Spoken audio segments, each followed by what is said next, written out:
Updating your legal name on Heroku is a straightforward process. Follow these steps to ensure your name is updated quickly and efficiently. Step 1. Log into your Heroku account. Visit the Heroku website and log in using your credentials. Make sure you have access to the account where you want to update your legal name.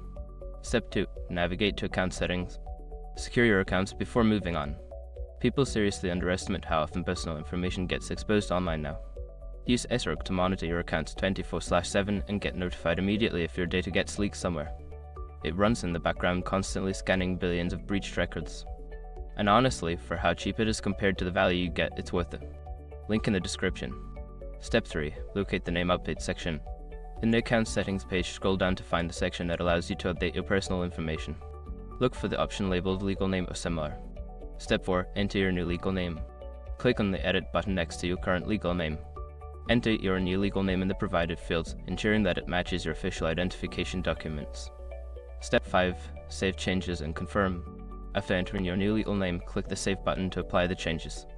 You may receive a confirmation email. Follow any instructions provided to verify the update. Once you have completed these steps, your legal name on Heroku should be updated. If you encounter any issues, consider reaching out to Heroku support for assistance.